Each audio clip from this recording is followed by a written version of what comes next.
வணக்கம். இது தமிழருவியின் பிரதான செய்திகள் வாயிலாக இன்றும் தாயகம் மற்றும் சர்வதேச செய்திகளுக்குள் உங்களை வரவேற்றுக் கொள்ளும் நான் மலரவன். முதலில் தாயக செய்திகள். கடந்த ஆட்சியின் போது அதிகாரத்தில் இருந்த குழுக்களால் ஜனாதிபதி நிதியம் துஷ்பிரயோகம் செய்யப்பட்டதாகவும் அதனை இந்த அரசாங்கத்தால் சரியான திசைக்கு கொண்டுவர முடிந்தது என்றும் பிரதமர் ஹரணி அமரசூரிய தெரிவித்துள்ளார். கண்டி மாவட்ட செயலக கேட்போர் கூடத்தில் நடைபெற்ற மத்திய மாகாணத்தின் காப்போதா உயர்தரத்தில் சிறந்த பெறுபேறு பெற்ற மாணவர்களை பாராட்டும் நிகழ்ச்சியில் கலந்து கொண்ட பிரதமர் ஹரணி அமரசூரிய இந்த கருத்துக்களை தெரிவித்துள்ளார். ஜனாதிபதி நிதியம் நிறுவப்பட்டதற்கான உண்மையான நோக்கம் தற்போதைய அரசாங்கத்தின் கீழ் முன்னெடுக்கப்பட்டு வருவதாகவும் தொலைதூர கிராமங்களில் வாழும் மக்களுக்கு வசதிகளை வழங்க ஜனாதிபதி நிதியம் தற்பொழுது நடவடிக்கை எடுத்து வருவதாகவும் தெரிவித்தார். மருத்துவ உதவிக்கு அப்பாற்பட்ட ஒரு திட்டத்தை செயல்படுத்த ஜனாதிபதி நிதியம் ஏற்கனவே நடவடிக்கை எடுத்துள்ளதாகவும் மாணவர்களின் கல்விக்கு உதவும் ஒரு திட்டத்தை செயல்படுத்துவதன் மூலம் அது அறிவு நிறைந்த ஒரு நல்ல எதிர்கால மனித வளத்தை உருவாக்க பங்களிக்கும் என்றும் அவர் கூறினார். ஒரே கட்டமைப்பின் கீழ் இருக்கும் கல்வி முறைக்கு பதிலாக பல்வேறு துறைகளை பார்க்கும் மற்றும் திறந்த மனதை கொண்ட மனித வளத்தை உருவாக்க புதிய கல்வி சீர்திருத்தங்களை செயல்படுத்த தயாராகி இருப்பதாகவும் இது மாணவர்கள் தங்கள் கனவுகளை நனவாக்க உதவும் என்றும் பிரதமர் மேலும் கூறினார். சட்டவிரோதமான முறையில் கடல் மார்க்கமாக இலங்கைக்கு கடத்தப்படவிருந்த சுமார் 2 லட்சம் இந்திய ரூபாய் பெறுமதியான 1600 கிலோ நிறையுடைய மஞ்சள் பொதிகள் தமிழக கரையோர காவல்துறையினரால் கைப்பற்றப்பட்டுள்ளன. தமிழகத்தின் வேதாள கடற்கரை கிராமத்தில் உள்ள வீடு ஒன்றில் பதுக்கி வைக்கப்பட்டிருந்த நிலையில் குறித்த மஞ்சள் பொதிகள் கைப்பற்றப்பட்டுள்ளன. தமிழகத்திலிருந்து கடல் மார்க்கமாக சட்டவிரோதமான முறையில் கடல் அட்டை, கஞ்சா, மஞ்சள், சுக்கு, பீடி இலை மற்றும் வெளிநாட்டு சிகரெட்டுகள் உள்ளிட்ட பொருட்கள் அண்மை காலமாக அதிக அளவில் கடத்தப்பட்டு வருகின்றன. இதனை தடுப்பதற்காக இந்திய இலங்கை சர்வதேச கடல் எல்லையில் 2 நாடுகளின் கடற்படை மற்றும் கரையோர காவல்துறையினர் தீவிர கண்காணிப்பு பணியில் ஈடுபடுத்தப்பட்டு வருகின்றனர். இந்த நிலையில் காவல்துறையினருக்கு கிடைத்த தகவலின் அடிப்படையில் மேற்கொள்ளப்பட்ட தேடுதல் நடவடிக்கையில் இலங்கைக்கு கடத்தப்படவிருந்த மஞ்சள் பொதிகள் பறிமுதல் செய்யப்பட்டுள்ளதாக தெரிவிக்கப்படுகின்றது. கல்வி பொது தராதர உயர்தர பரீட்சையில் உயர் சித்தியை பெற்ற மாணவர்களுக்கு புலமை பரிசில் வழங்கப்பட்டது. கண்டி, மாத்தளை மற்றும் நுவரெலியா மாவட்டங்களை சேர்ந்த உயர்தர பரீட்சையில் 6 பாட பிரிவுகளின் கீழ் உயர் சித்திகளை பெற்ற முதல் 10 மாணவர்களுக்கு இந்த புலமை பரிசில் வழங்கப்பட்டது. ஒவ்வொரு மாணவருக்கும் தலா 1 லட்சம் ரூபாய் வழங்கப்பட்டது. ஜனாதிபதி நிதியம் இதற்காக 36.1 மில்லியன் ரூபாயை செலவிட்டுள்ளது. புலமை வழங்கும் குறித்த நிகழ்ச்சியில் கல்வி அமைச்சர் ஹரணி அமரசூரிய, சபாநாயகர் ஜெகத் விக்ரமரத்ன உள்ளிட்டோர் கலந்து கொண்டதாக தெரிவிக்கப்படுகின்றது. இலங்கையில் எந்தவிதமான போர்க்குற்றங்களும் இடம்பெறவில்லை என பிரதி பாதுகாப்பு அமைச்சர் அருணஜேசேகர தெரிவித்த கருத்துக்கு பல்வேறு தரப்பிடமிருந்து கடும் எதிர்ப்புகள் எழுந்துள்ளன.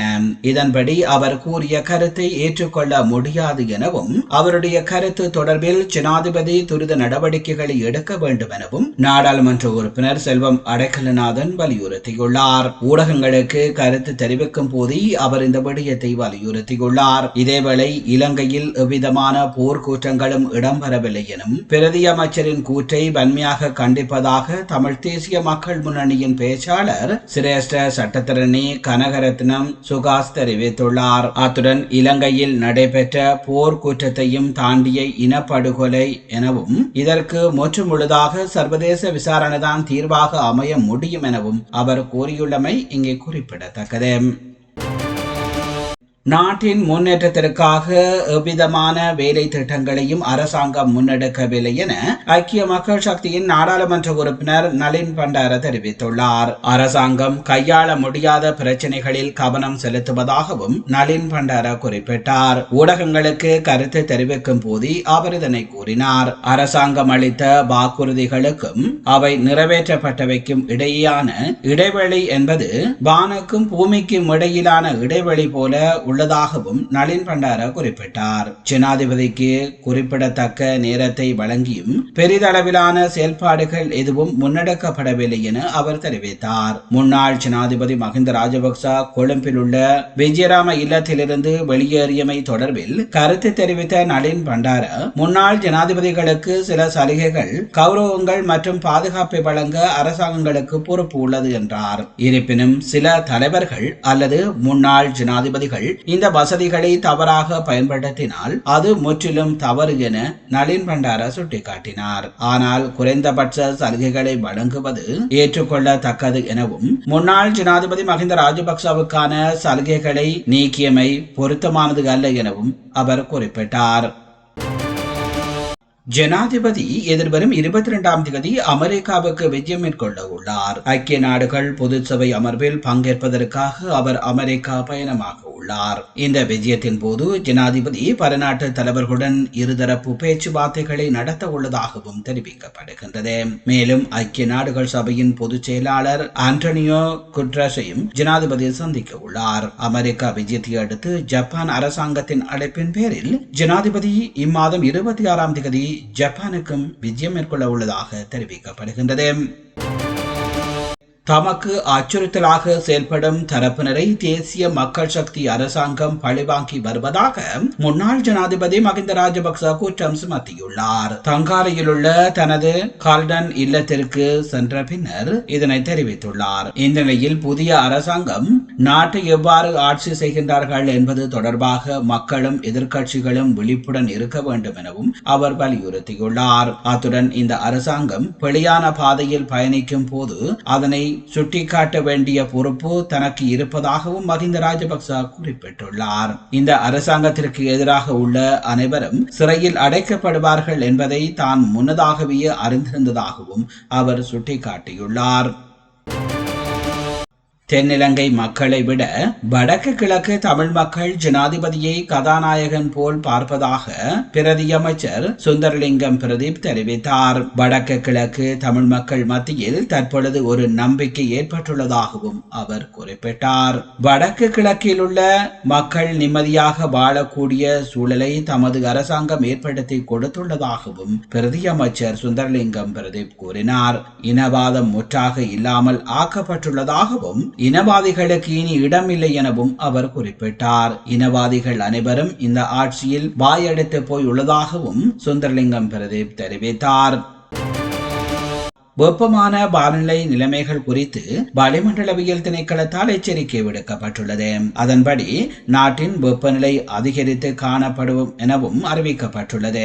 வடக்கு, வடமத்திய மற்றும் கிழக்கு மாகாணங்கள் மற்றும் மொனரகலை மாவட்டத்தின் சில பகுதிகளிலும் மனித உடலால் உணரப்படும் வெப்பநிலை எச்சரிக்கை மட்டத்தில் இருக்கக்கூடும் என வளிமண்டலவியல் திணைக்களம் எதிர்வு கூறியுள்ளது.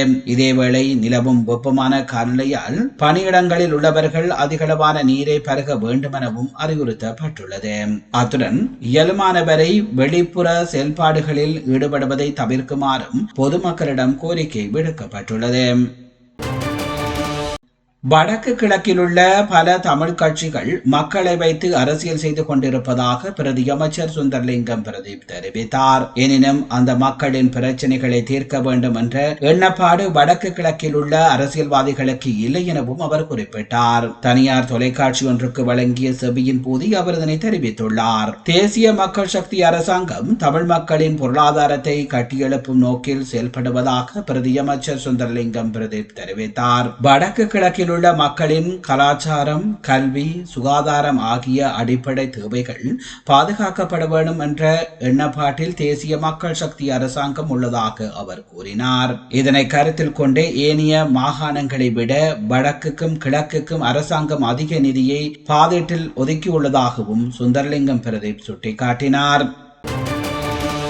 நேர்கள் நீங்கள் பார்த்து கொண்டிருப்பது தமிழருவியின் பிரதான செய்திகள் வாயிலாக தாயக செய்திகள். இனி தொடர்ந்தும் தமிழருவியில் இடம்பெறுபவை சர்வதேச செய்திகள்.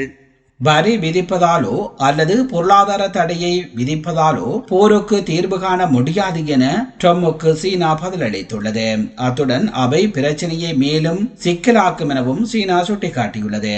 ரஷ்யா மற்றும் உக்ரைன் இடையேயான மோதலை முடிவுக்கு கொண்டு வரும் வகையில் போர் முடியும் வரை சீனா மீது 50 முதல் 100% வரிகள் விதிப்பது உள்ளிட்ட ரஷ்யாவுக்கு அழுத்தம் கொடுக்கும் விரிவான நடவடிக்கைகளை எடுக்குமாறு அமெரிக்கா ஜனாதிபதி ட்ரம்ப் நேட்டோ நாடுகளை வலியுறுத்தியுள்ளார். இந்த நிலையில் வரியால் போர் பிரச்சனைகளை தீர்க்க முடியாது.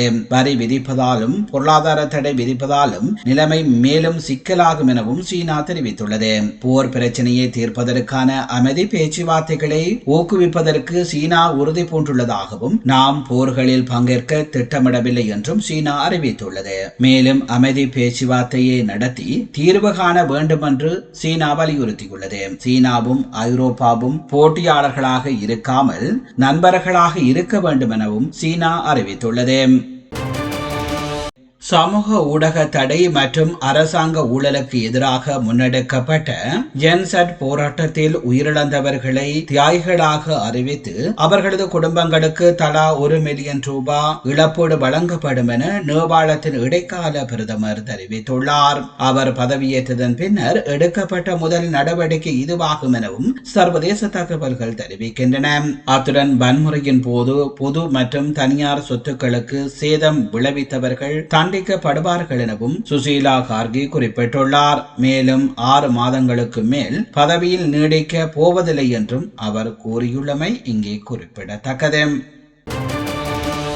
நேர்கள் நீங்கள் பார்த்துக் கொண்டிருப்பது தமிழருவியின் பிரதான செய்திகள் வாயிலாக தாயகம் மற்றும் சர்வதேச செய்திகள். தாயகம் மற்றும் சர்வதேச செய்திகள் இத்துடன் நிறைவு பெறுகின்றன.